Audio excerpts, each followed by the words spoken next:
Hello तो यार, welcome है आप सबका एक बार फिर सी प्रोग्रामिंग ट्यूटोरियल के लेक्चर 4 में। पिछले लेक्चर्स में हमने प्रिंट एफ फंक्शन को यूज किया था और इससे हमने हेलो वर्ल्ड प्रिंट आउट करवाया था। आज के लेक्चर में हम डिटेल में सीखेंगे कि ये प्रिंट एफ फंक्शन क्या है, ये कैसे काम करता है और इसके जरिए हम डिफरेंट आउटपुट्स जो है वो कैसे अपनी स्क्रीन पर शो करवा सकते हैं। इसके अलावा हम ये भी सीखेंगे कि पिछले लेक्चर्स में हमारे पास जो आउटपुट्स आ रही थी, अगर हमने multiple print F function use किए हैं तो वो आउटपुट्स हमारे पास एक ही लाइन में एक दूसरे के साथ जुड़ी हुई थी और न्यू लाइन पर नहीं प्रिंट हो रही थी। तो आज उन आउटपुट्स को कैसे न्यू लाइन पर प्रिंट करवाना है हम ये भी सीखेंगे। तो यहाँ पर हम आ जाते हैं अपने विजुअल स्टूडियो कोड में। जल्दी से एक फोल्डर को ओपन करके एक सी की फाइल बना लेते हैं।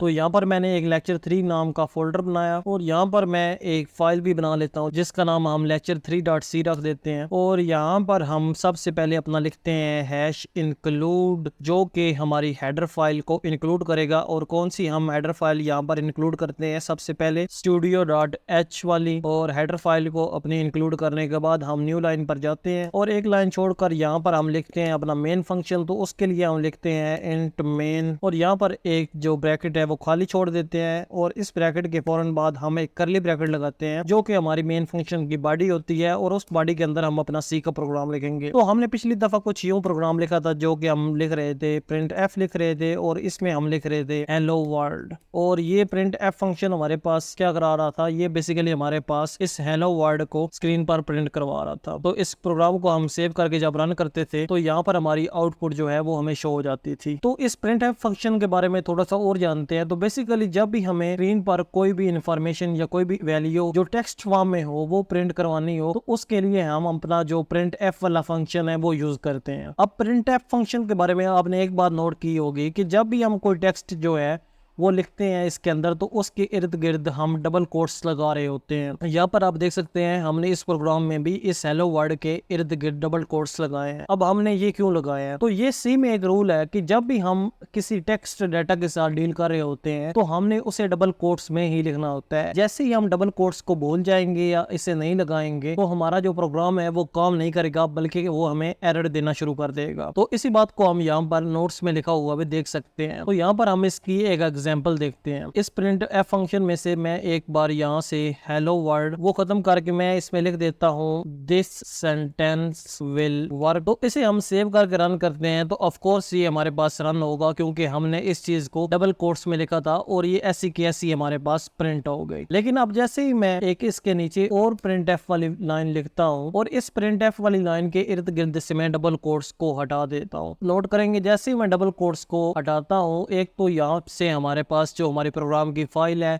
वो रेड हो गई है और इसके नीचे हमें रेड लाइन भी शो हो रही है जो कि पहले ही हमें बता रही है कि हमने कोई ना कोई मिस्टेक की है। तो इसे अब मैं सेव करके इस लाइन को अगर मैं हटा भी दूं तो मैं इसे अगर सेव करके रन करना चाहूँ तो जब हम रन करते हैं तो देखिए मेरे पास यहाँ एरर आ रहा है और यहाँ पर यह हमें शो करा रहा है कि इस प्रिंट एफ फंक्शन में इस सेंटेंस में हमने कोई ना कोई गलती की है। उसकी वजह यह है कि हमारे पास जब भी हम टेक्स्ट डाटा को प्रिंट एफ फंक्शन में प्रिंट करवाना चाहे या वैसे टेक्स्ट डाटा के साथ जब भी सी में डील कर रहे होते हैं तो इसे हम डबल कोट्स में लिखते हैं और जैसे ही हम डबल इसके इर्द गिर्द लगाएंगे हमारे पास सारे एरर्स जो हैं वो हट जाते हैं और जब प्रोग्राम को हम रन करते हैं तो हमारे पास प्रोग्राम जो है वो ठीक से दोबारा रन होने लग जाता है। तो बेसिकली प्रिंट एफ फंक्शन में या जैसे भी जहां भी आपने सी लैंग्वेज में टेक्स्ट डाटा के साथ डील करना है तो आपने उसे डबल कोट्स के अंदर ही लिखना है। इसी बात को हम यहाँ नोट्स में भी देखते हैं। यहाँ पर हमें एग्जाम्पल में बताया गया है कि अगर हम इस तरह से डबल कोट्स में प्रिंट एफ फंक्शन में जो है टेक्स्ट है वो यूज कर देंगे तो ये हमारे पास सेंटेंस है रन होगा और अगर नहीं यूज करेंगे तो वो हमारे पास एरर प्रोड्यूस करेगा। पिछले लेक्चर्स में हम जान चुके हैं कि हम मल्टीपल स्टेटमेंट्स जो है वो लिख सकते हैं अपनी बॉडी के अंदर अपने प्रोग्राम के अंदर। तो इसी तरह हम प्रिंट एफ वाली जो लाइंस हैं वो भी काफी जो है ज्यादा लिख सकते हैं, तकरीबन अनलिमिटेड जितनी ज्यादा हम लिखना चाहें वो लिख सकते हैं। लेकिन इनके साथ मसला ये है, ये न्यू लाइन पर आपने नोट किया होगा कि पिछले लेक्चर में भी हमने देखा था कि जो भी चीज हम प्रिंट करवाते हैं वो न्यू लाइन पर नहीं जाती। तो यहाँ पर मैंने 3 प्रिंट एफ फंक्शन जो हैं वो यूज किए हैं। पहले में हमने लिखा हुआ दिस सेंटेंस विल वर्क और दूसरे में भी हमने लिखा हुआ दिस सेंटेंस विल वर्क और तीसरे में this will print in new line, हमने ये चीज लिखी हुई है। अब लेकिन हम जैसे ही इसे सेव करके रन करते हैं तो आप हमारे पास यहाँ आउटपुट में देख सकते हैं कि ये तीनों जो प्रिंट तो हुई है, हमारा प्रोग्राम चला भी है लेकिन ये तीनों को तीनों लाइनें जो हैं वो हमारे पास एक ही लाइन में प्रिंट हो रही हैं, हालांकि हमने यहाँ 3 अलग अलग लाइनों पे प्रिंट एफ फंक्शन को यूज किया है। तो हम इसे न्यू लाइन पर कैसे ले जाएंगे? तो बेसिकली हमने सी लैंग्वेज में जब भी न्यू लाइन पर जाना होता है तो हम बैकस्लैश n वाला एस्केप कैरेक्टर जो है वो यूज करते हैं। तो मान लीजिए हमने जब भी न्यू लाइन पर जाना है तो हम ये वाला कैरेक्टर बैकस्लैश n यूज करते हैं। तो अब इसे हमारे प्रोग्राम में हम एक बार टेस्ट करके देखते हैं। तो यहाँ पर मान लीजिए मैं चाहता था हमारे पास जो दिस सेंटेंस विल वर्क वाला पहला सेंटेंस है, इसके बाद हमारी जो आउटपुट है वो आगे से न्यू लाइन पर चली जाए। तो मैं क्या करूंगा, मैं यहाँ बैकस्लैश n लगा दूंगा। अब जैसे ही मैं प्रोग्राम को सेव करके रन करता हूँ, आप यहाँ पर आउटपुट में देख सकते हैं कि ये जो ऊपर वाला जहाँ पर हमने बैकस्लैश n लगाया है वो अलग लाइन पर है और नीचे वाली दोनों जो है वो हमारे पास अलग लाइन पर है। अब ये प्रोग्राम कैसे रन कर रहा है, उसने पहला प्रिंट एफ फंक्शन जो है उसे रीड किया और इसे प्रिंट करवाया। प्रिंट करवा कर वो यहाँ पर पहुंचता है और यहाँ पर आगे पहुंच के देखता है कि यहाँ पर हमारे पास बैकस्लैश n लिखा हुआ है और वो इसका मीनिंग खुद ही समझता है कि जहाँ पर भी बैकस्लैश n आए तो वहां पर मैंने अगली लाइन पर चले जाना है। तो वहां पर वो उसे छोड़कर कर्सर को अगली लाइन पर ले आता है और हमारी दो अगली लाइनें हैं वो अगली लाइन पर यहाँ पर आकर प्रिंट करवा देता है। तो जैसे ही हमने रन किया तो देख सकते हैं कि तीनों लाइनें हमारे पास अलग अलग प्रिंट हो रही हैं। अलग अलग क्यों प्रिंट हो रही हैं कि हमारी उसने पहली लाइन प्रिंट की और यहाँ से वो अगली लाइन पर आ गया, यहाँ पर अगली लाइन पर आया, उसने ये वाली लाइन भी यहाँ पर प्रिंट करवाई। लेकिन यहाँ पर आकर देखते हैं कि बैकस्लैश n लिखा हुआ है तो यहाँ पर ये लाइन को प्रिंट करवा कर वो अगली लाइन पर चला आता है और यहाँ पर आखिरी लाइन जो है हमारी वो भी अगली लाइन पर प्रिंट करवा देता है और फिर उसके बाद हमारा प्रोग्राम रन हो जाता है, क्योंकि उसके बाद हमारे पास कोई और स्टेटमेंट नहीं है। अब यहाँ पर तो हमने 3 प्रिंट एफ फंक्शन जो है वो यूज किए हैं, लेकिन अगर हम बैकस्लैश n यूज कर रहे हैं तो हम सिर्फ एक प्रिंट फंक्शन को यूज करके भी ये मल्टीपल लाइंस जो हैं वो प्रिंट करवा सकते हैं। अब मेरे पास ये एक प्रिंट एफ फंक्शन है तो मैं यहाँ पर मल्टीपल लाइंस जो है वो प्रिंट करवा सकता हूँ। मैं चाहता हूँ कि ये हमारे पास टेक्स्ट जो है वो पहली लाइन में प्रिंट हो और इसके आगे जो मैं टेक्स्ट लिखूंगा वो दूसरी लाइन में प्रिंट हो, दिस इज सेकंड लाइन, और इसके बाद जो हमारे पास अगली लाइन प्रिंट हो वो उससे भी अगली लाइन में प्रिंट हो। यहाँ पर एक बार फिर बैकस्लैश n लगा देता हूँ और मैं लिखूंगा दिस इज थर्ड लाइन। जैसे ही मैं प्रोग्राम को सेव करके रन करता हूं तो यहाँ पर हमारे पास आउटपुट देखें कि एक ही प्रिंट एफ फंक्शन को यूज करके हमने 3 लाइनें जो है वो प्रिंट आउट करवाई हैं। लेकिन यूजली हम मल्टीपल प्रिंट एफ फंक्शन जो है वो यूज कर रहे होते हैं, क्योंकि ये एक ही लंबी लाइन जो है वो लिखें तो हमारा कोड जो है वो पढ़ने में थोड़ा मुश्किल होता है और इतना अच्छा दिखता भी नहीं। तो अगर हमारे पास जो 3 प्रिंट एफ वाली लाइनें थी, जब हमारे पास 3 प्रिंट एफ वाली लाइनें थी तो यहाँ पर हमारा कोड जो है वो लिखने में थोड़ा स्टाइल वाइज ज्यादा खूबसूरत लग रहा था। तो इस तरह हम बैकस्लैश n को बताने का आपको मतलब ये है कि यूज करके मल्टीपल लाइंस जो हैं वो सिर्फ एक प्रिंट फंक्शन को यूज करते हुए भी प्रिंट आउट करवा सकते हैं। ये सारी बातें और इसका सिंटैक्स जो है आपको नोट्स में भी दिया गया है। तो यहाँ पर हमने देखा कि हमारा जो कंपाइलर है वो बैकस्लैश n को जहां भी देखता है वहां से वो नई लाइन पर चला जाता है। अब ये बैकस्लैश n क्या है हम ये जानते हैं। बैकस्लैश n हमारे पास बेसिकली जो है एस्केप सीक्वेंस कैरेक्टर है और ये क्या करता है, ये हमारे कर्सर को फोर्स करता है कि वो अपनी पोजीशन जो है वो अगली लाइन पर चेंज करके ले जाए। तो जहां पर भी हमारा जो सी का कंपाइलर है वो बैकस्लैश n को देखता है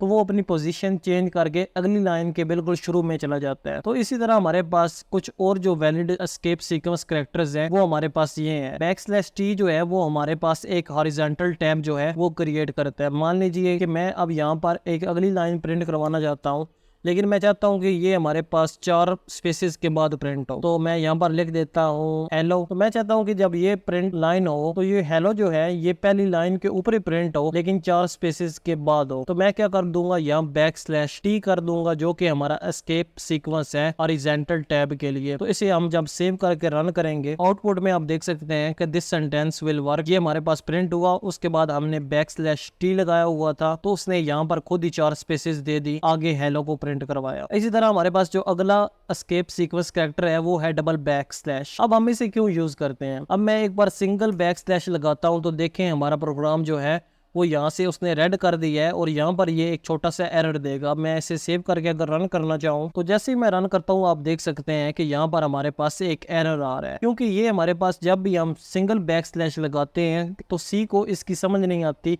क्योंकि सी के सिंटैक्स में काफी सारी चीजें होती हैं जो सिंगल बैकस्लैश से काम कर रही होती हैं। लेकिन ऐसा भी तो हो सकता है कि हमने स्क्रीन पर ही इस बैकस्लैश को प्रिंट करवाना हो, हम अपनी आउटपुट में ही इस बैकस्लैश को प्रिंट करवाना चाहते हो। उस कंडीशन में हम क्या कर सकते हैं, हम यहाँ पर डबल बैकस्लैश लिख सकते हैं। तो अब हमारे पास देखिए रेड लाइन जो है, जो रेड कैरेक्टर है वो खत्म हो गया है और अब हम जब इसे सेव करके रन करते हैं तो आप देख सकते हैं कि यहाँ पर हमारे पास जो सिंगल बैक स्लैश है वो प्रिंट हो गई है। वो कैसे प्रिंट हुई है, यहाँ पर हमने डबल बैक स्लैश प्रिंट करवाई थी। अब क्या होगा जब हम यहाँ पर एक और बैक स्लैश लगा देंगे तो देखिए हमारे पास अगेन जो है वो एक एरर आ रहा है। अब इस एरर हटाने के लिए हम क्या कर सकते हैं, हम एक और बैक स्लैश लगा देते हैं। आउटपुट में 2 बैक स्लैश प्रिंट होंगी। इसे अब सेव करके रन करते हैं तो जैसे ही रन किया हमारे पास हमारे आउटपुट में 2 बैक स्लैश जो है वो प्रिंट होती हैं। तो मान लीजिए हमें जब भी ज़रूरत पड़ती है अपने प्रोग्राम की आउट में बैक स्लैश को प्रिंट करवाने के लिए तो हम इस तरह डबल बैक स्लैश जो है वो यूज़ करके अपनी आउटपुट में बैक स्लैश को प्रिंट करवा सकते हैं। तो इसी तरह ये सीन जो है वो हमारे पास है हमारे डबल कोट्स का। अब ऐसे भी तो हो सकता था कि मैं यहाँ पर अपना नाम जो है वो डबल कोट्स में प्रिंट करवाना चाहता था, तो मैंने डबल कोट्स को यहाँ पहले तो लगाया। क्यों लगाया, क्योंकि मैं यहाँ पर एक टेक्स्ट डाटा लिखने वाला हूँ। टेक्स्ट डाटा के लिए हमने पढ़ा है कि जब भी टेक्स्ट डाटा के साथ हम डील करते हैं तो डबल कोट्स हम लगाते हैं। ठीक है, हमने डबल कोट्स लगा दिए। तो मान लीजिए मैं डबल कोट्स में अपनी स्क्रीन पर प्रिंट करवाना चाहता था माई नेम इज। अब मैं चाहता हूँ कि मेरा जो नाम है वो आगे डबल कोट्स में प्रिंट हो, तो मैं क्या करूंगा, यहाँ पर डबल कोट्स लगाऊंगा अदनान, उसके अंदर मैं अपना नाम डबल कोट्स में लिख देता हूँ। तो आप देखें हमारे पास जो है वो रेड लाइन शो हो गई है। मे बी आप ये सोच रहे हो कि ये डबल कोट्स जो है ये हमारे पास इस अदनान के हो और यहाँ पर जो प्रिंट एफ का जो यहाँ पर डबल कोट्स जो हमने लगाना था वो ना लगाया हो। तो चलें ये भी डबल कोट्स हम लगा देते हैं। तो लगा लिए तो फिर भी देखें हमारे पास अदनान के नीचे रेड लाइन आ रही है। तो इसे सेव करके रन करते हैं तो ये हमारे पास रन नहीं होगा, बल्कि हमारे पास अब मैं तो यहाँ पर ये चाहता हूँ कि जब भी मेरा नाम अदनान प्रिंट हो तो मैं वो डबल कोट्स में लिखूं। तो डबल कोट्स में लिखने के लिए हम यहाँ पर एस्केप सीक्वेंस कैरेक्टर यूज करते हैं जो कि है बैक स्लैश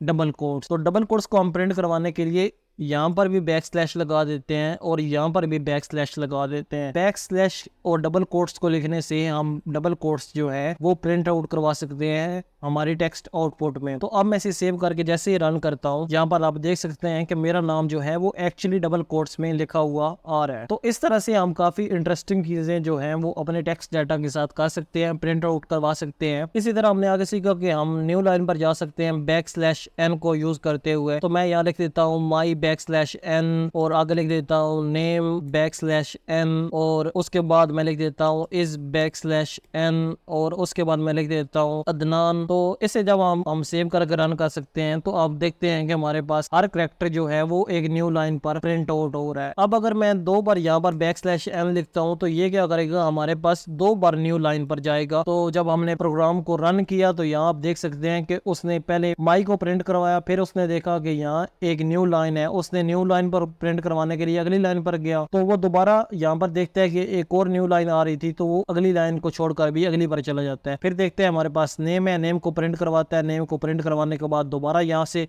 न्यू लाइन पर जाता है और इसी तरह हमारे पास ये प्रोग्राम जो है वो रन करता है। तो आज के लेक्चर में इतना ही। आज हमने सीखा कि प्रिंट एफ फंक्शन के जरिए हम टेक्स्ट को न्यू लाइन पर कैसे प्रिंट करवाते हैं और इसके अलावा हमने कुछ और भी डिफरेंट एस्केप सीक्वेंस कैरेक्टर पढ़े जिनमें back slash m, back slash t, double back slash और बैक स्लैश डबल कोट्स शामिल है। आई होप सो आपको ये वीडियो पसंद आई होगी। अगर आपको वीडियो पसंद आई है तो प्लीज वीडियो को लाइक और अभी तक आपने हमारे चैनल को सब्सक्राइब नहीं किया तो प्लीज चैनल को सब्सक्राइब कर लें। मैं मिलता हूँ आपसे लेक्चर 4 में।